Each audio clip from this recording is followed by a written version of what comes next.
Happy Saturday to you, everyone. I've got a problem that we need to solve here today. I've got a viewer who's tried working on her dog, getting off of her, working on that good old off command, pushing the dog off of her. She's applied all the techniques that I showed in day 13 of my 365, but it's not working. Her 7-month-old dog continues to jump on her. In fact, the more she pushes that dog off of her, the more active, the more aroused that dog becomes, and the more aggressive it becomes. Now, again, I take this as aggressive meaning in play. It's a 7-month-old dog. You push a dog off, and if it doesn't interpret the signal properly, then it's going to think, "Oh, hey, wait a minute. What kind of game was that, man? Let's get it on. Let's have some fun here." And so, we can do a lot of things aggressively. We can do things like playing the sport aggressively. We can pursue a goal aggressively. We can enter into aggressive conversation in which we're really trying to make our point. But it doesn't mean we're actually being physical, combative. So I'm going to approach it from that angle there, because we have a dog that's actually being combative, actually attacking you. Well, I'm telling you, you've got a problem far worse than the dog jumping on you, and we'll need to address that. But today I'm just going to assume that we just got an overzealous 7-month-old dog who just wants to be all over his owner and has now unfortunately picked up we kind of let that little genie out of the bottle just a little bit, and all of a sudden it's become sport, it's become play, and it has not become the proper signal, the proper command that it should be. Okay, so again, she says she pushes the dog off, the dog gets all roused up, and just keeps coming, and then no matter what they do, the harder they push, the more the dog comes back at them. Okay, well, here's what's happening here. Here's what we need to do. First of all, the dog is coming up. It is getting aroused. It's getting excited. It's engaging in that play.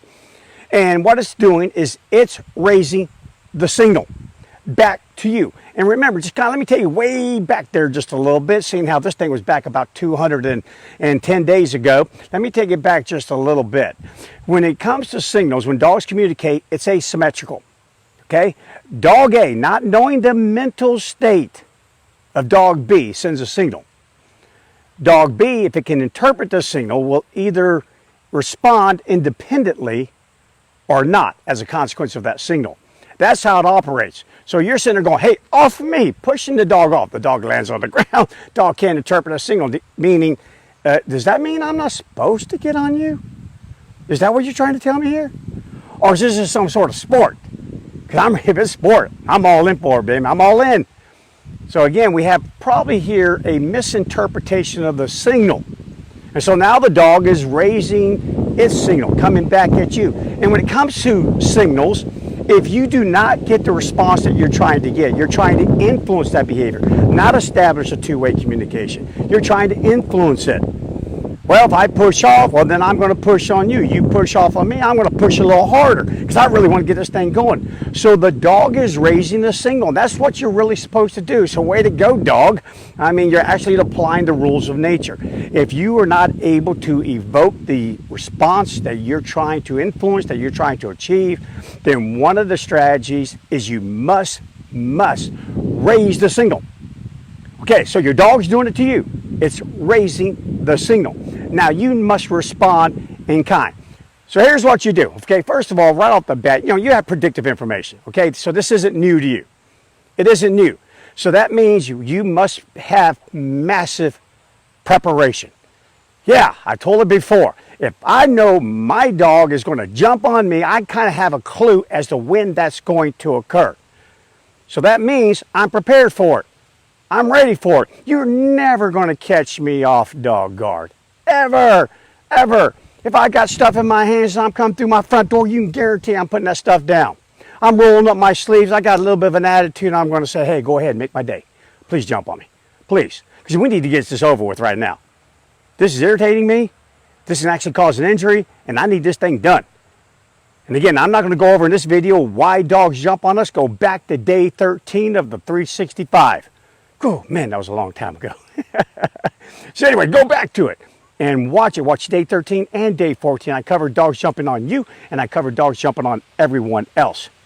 Okay, so we need to raise that signal. We've already tried to push off. Hey, I push off, I tell everyone, if my dog jumps on me, come here, cow dog. I'm going to give him permission to come up here. Come on, buddy, come on. Get up here. There you go. So if he hops up here on me, oh, geez. I've trained him too darn good. I can't get him to get here. Come on, buddy, give me, come on. There you go. So if he's up here on me, I push him off and say off. If he comes right back and gets back on me again, hint, clue, if that was level 1, you need to go to 2. 2 doesn't work, you need to go to 3. 3 doesn't work, you go to 4. And if that's it for you, you're going like, that's it, Brian. 4's it. 4's all I can go. I can't go any more than 4. That's it. That's all I got. Okay. Let me add one little thing to see if I can get you level 5. Level 5 is step into the dog. Step into the dog. Most of us go off and we do that thing. That thing. Yeah. What is that? What is that? Some new dance move? No. We are trying to influence that animal's behavior. We're sending the signal. Hey, you, off. Step into the dog. Advance into the animal. Remember, when they're up on 2 feet, you got them at a huge disadvantage. That's a 4-legged animal. It's got all the advantage in the world over you when it's on 4 feet. But when it's on 2 feet, it's up against a 2-footed creature. Hey, welcome to my land. I'm a biped. Yeah, you know biped. And so you try to become a biped, you're going to find out you're going to want to go back down there to all 4 of those feet. Okay, so push the dog off. That's one way to raise the signal. Step into the dog, give me a little bit of a harder push, give me a little bit more of an attitude to go with it. Number 2, maybe raise your voice just a little bit, not too much. Remember, the hearing on dogs is incredible. So you don't want to over-modulate your command. You start screaming, off! And all the dog's going to hear is, bah! And not even understand the command. So don't go too loud, just enough for you to sums up a little bit harder of a push. All right, that doesn't work. Tell you what, we need to start dialing this thing up a notch. So again, I've told you before, one of my favorite training tools in the whole wide world is a good old broom. Kid you not. I love it. I demonstrated this in the command wait. I use this to keep dogs from getting out of the car. And I tell you what, off. You betcha. Works like a champ. I kid you not. So again, that thing sits outside my door when I'm training my dogs. They're learning from Brian.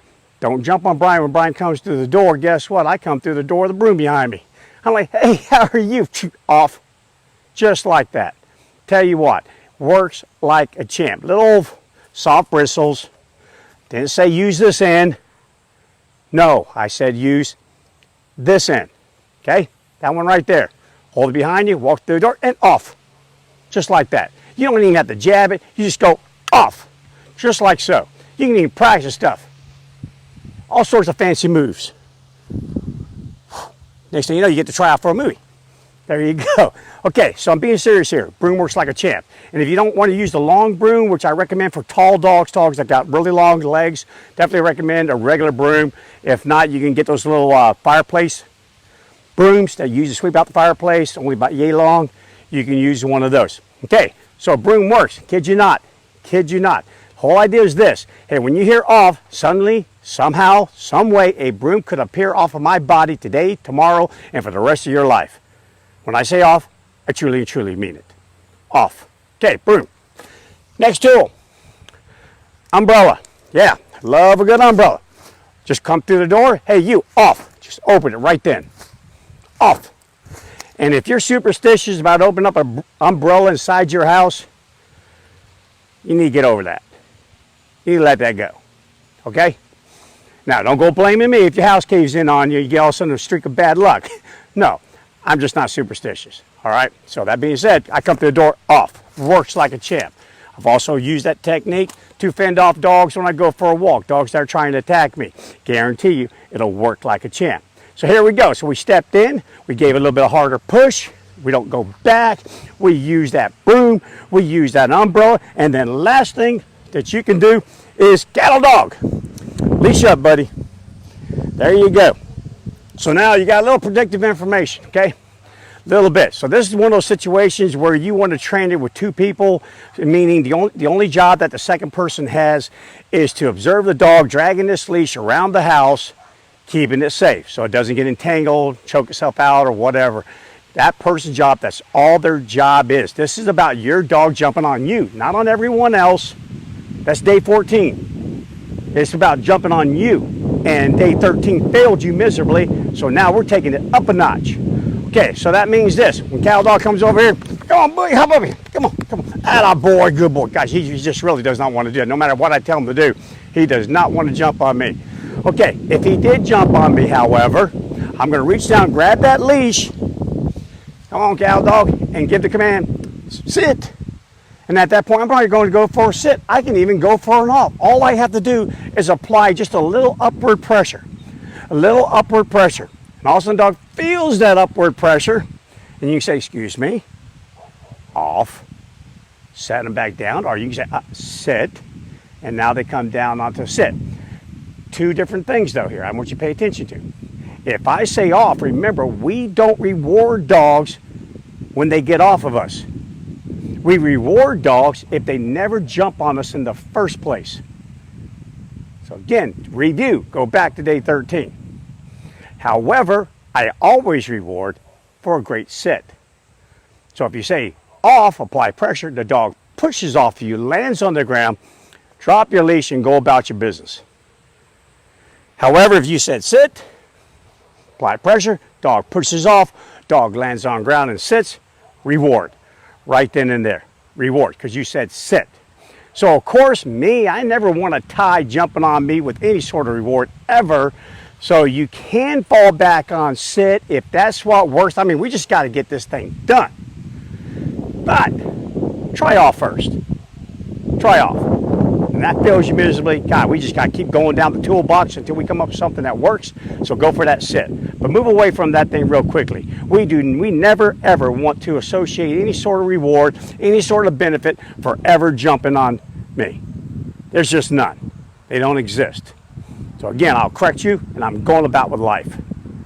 Going about with life.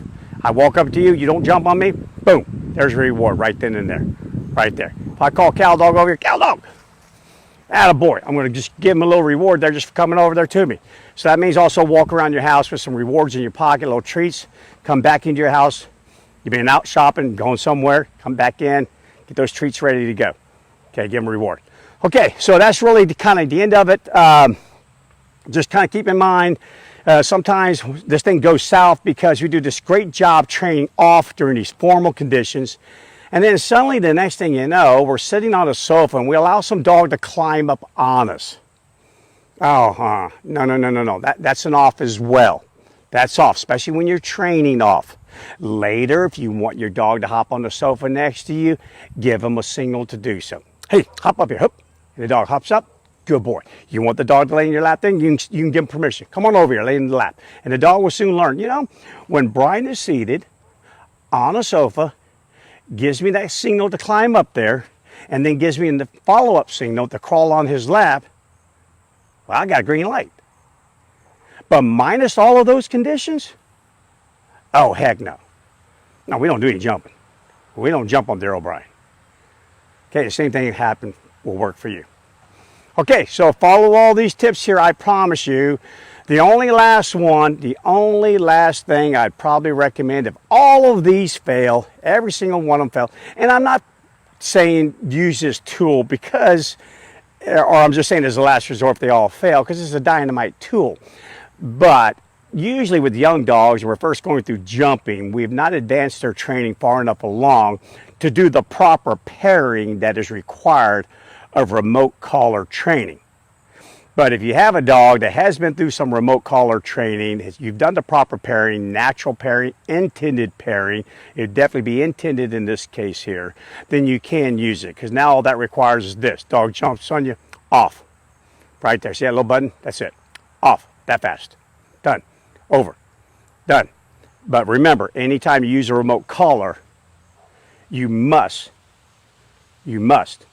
take those necessary steps of ensuring the proper pairing of what I felt with that command and the outcome of that command. So in other words, the dog is given total control over what it feels. Total control to avoid feeling anything at all. And that's the same thing with the starting off. Again, you walk up to me, boom, treat, pet, I acknowledge you, we're all good.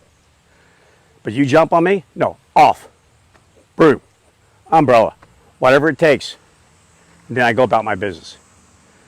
Never ever is there a benefit associated with jumping Daryl Bryan, unless I give you permission to do so. And again, at one point, I don't know if he'll do it anymore because we haven't done it in a long time. He's gotten a lot bigger. Yes, I mean, Captain's about 58 pounds now. He's just a solid stump of a dog. So the days where he was a puppy, I always say, give me a hug. He'd jump up and land in my arms. I think I've done that on a video or two here.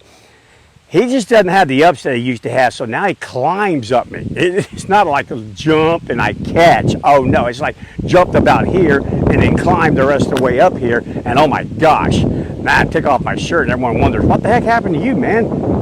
What happened? Yeah, I'm all clawed up, I'm bleeding. So I've kind of skipped that little behavior. We'll have to work on that cattle dog. Have to give that a little bit more practice. Okay guys, I'm out of here. My gosh, I hope wherever you are, the day is as beautiful as it is here. There's truly a hint of fall in the air. And I love it. The colder, the better. All right, guys, hope that answers that question there. And for my viewer, get after it. Make this thing go away. Jumping is one of those when it comes to you, your own dog jump on you, 2 days. That should be a 2 days. 3 days maximum. I don't want to hear about 4th or 5th day. If that's happening, you need to reach out to me. You're doing something completely and utterly incorrect. If you guys get after it, this thing will be done. Out of here. See you guys tomorrow.